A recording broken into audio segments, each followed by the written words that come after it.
Yo guys, what's going on? It's your boy BurkCrown88 coming at the YouTube video, and today we are going to be talking about next gen BNDs and other BNDs from all the other events coming in the future.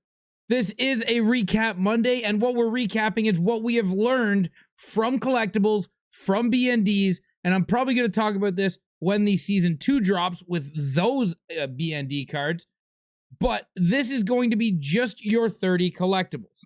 Now, there is two different things you can do with your collectibles. I will talk about the other thing you can do to prepare for next season in another video. This is just going to be about the power of the BNDs.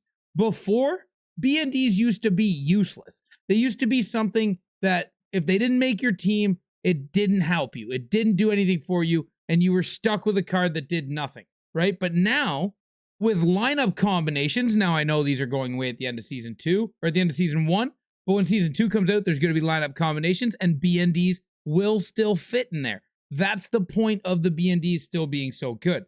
Maybe they don't get +6, but let's say they drop some name of combination where it's like, hey, maybe they drop a Ottawa card with a Finnish player and a Canadian player, you get a +2 overall. Well, if you hit one of the 86 overall BND Canadians like T. Ginla, you can power him up with whatever new Canadian lineup combo comes out in season 2. Or if you hit Shane Wright or Beckett Seneke, you have also NHL teams to work with. But what we have also seen is the power of BNDs being used in the current event. Like, for instance, Beckett Seneke is a part of some monstrous lineup combinations where you can go a Duck, Canadian, and next gen, and you can pair them up with Jimmy Snuggerud and Ivan Demidov, and that gives you a massive +9 overall. So a BND pull is still huge and is still impactful for 2 weeks. Plus, when you go into the store, you get 5 free collectibles. At the very end, every day, 5 o'clock, you get 5 free collectibles and 1 card. People actually sleep on that 1 card, and it can go in exchange sets. That's just a free player every single week, every single day that goes in an exchange set. So if you do this 4 days in a row, you get 476s. You're actually getting 478s or 178. Right? And you just stack that. That stacks like that, right? But the big one is you're getting 5 collectibles. And then when you get those collectibles out of the store, that's 5 free collectibles. Sorry, that's 5 free collectibles over 6 days. That's 30 collectibles. That's a free BND player that could be a monster for you just for logging into the game. That makes these cards very good. And that's why I wanted to kind of throw them in the weekly recap. This is what we have learned over the weeks of the start of the year, that yes, the collectibles help you build a BN or an MSP, which is great. However, 30 collectibles is 1/5 of an MSP.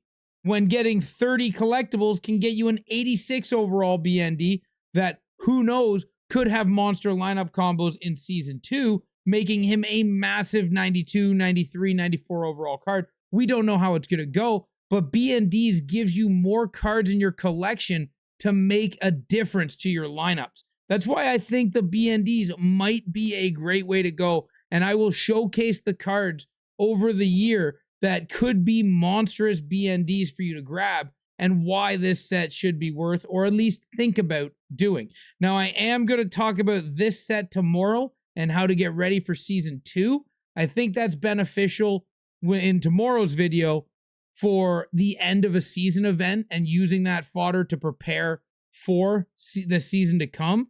But in normal events, I think pounding the BND is a perfect way to go.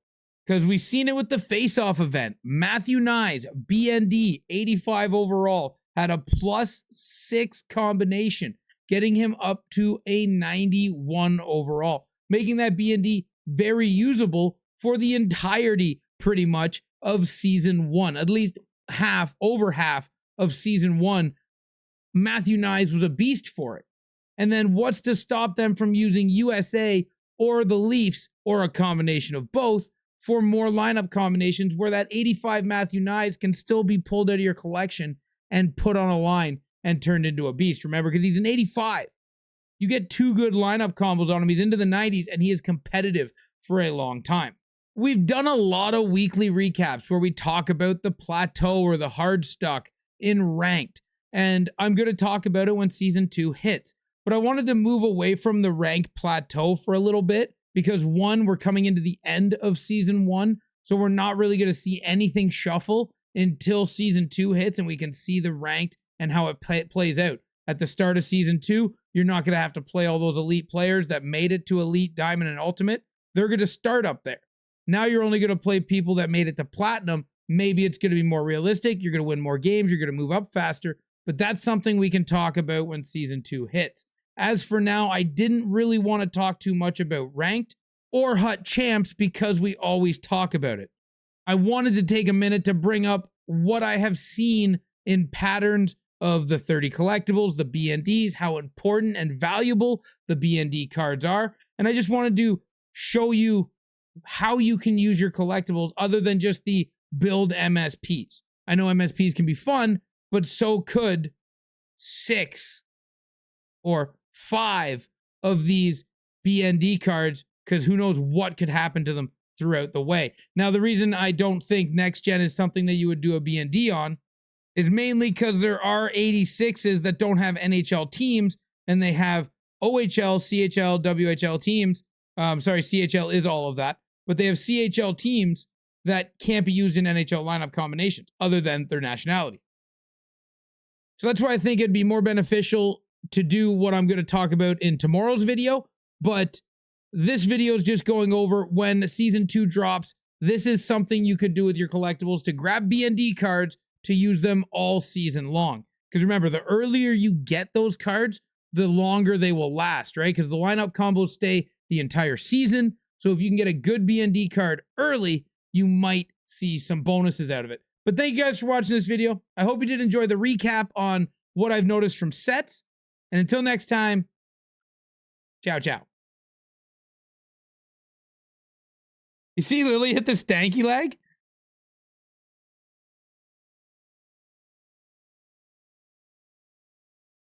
He's like, I'm gonna hit the stanky leg here real quick. Hit